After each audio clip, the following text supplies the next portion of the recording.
every girl dreams about getting married. We picture it in our heads from being such a young age, when we put pillowcases on our heads and we run around the house in our mum's high heels, trip-tropping around, trying to figure out how to walk in something that's over an inch tall.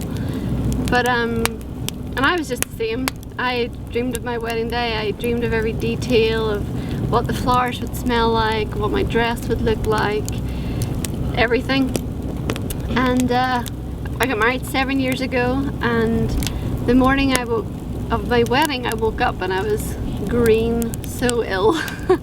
I was vomiting, and I was like, oh, I can't believe this is happening. And I was like, I'm just gonna power on through, this is gonna be fine, we're just gonna make this work. And so I was in the hairdresser's and she was trying to do my hair while I was vomiting into a bag.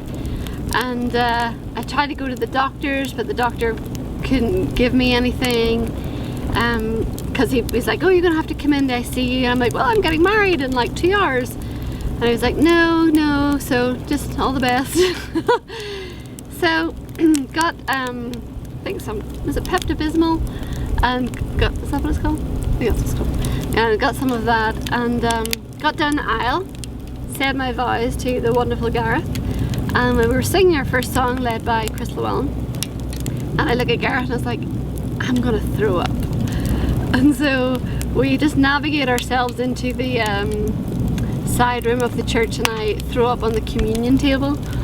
And so that happens, and come back out again, get another part of the service, and go back out, throw up again, come back out.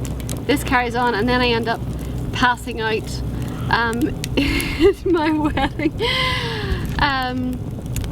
So yeah, it wasn't quite the service that I'd planned, but we got through that. And then that day later on, my grandmother died, and so I was on the phone with my parents talking through that, and just as I hung up with them, they phoned back again to tell me that my grandfather had died.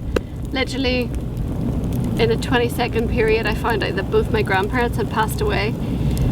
And just trying to take this all in, I've just got married, my grandparents have passed away, and I was like, okay Mom, we're not going to go on our honeymoon, we're just going to stay and be with the family. And my dad was like, no, listen, go on your honeymoon. The most important thing is that you're there in life, not there at the funeral. And so we decided to go and kind of clear our heads, and the first night of our honeymoon was in this little cottage in Ireland, just up in the mountains, and we drove for 2.5 hours to get there, and I was crying on the way there just with such a traumatic day. And we got there, a Polish family was in our honeymoon cottage, and Gareth and I just looked at each other in the middle of the street in the countryside in Ireland, where the only light is from the stars above, and we were like, what is happening? And yeah, it just was one thing after another. And I feel like sometimes life can just put you in these circumstances. You picture your life or picture certain days that they'll go in such a way, and it just is completely different. And I think I had gotten so consumed with the materialism of a wedding that I kind of forgot about what was actually happening, that the beauty of committing yourself to another person with Jesus right in the center.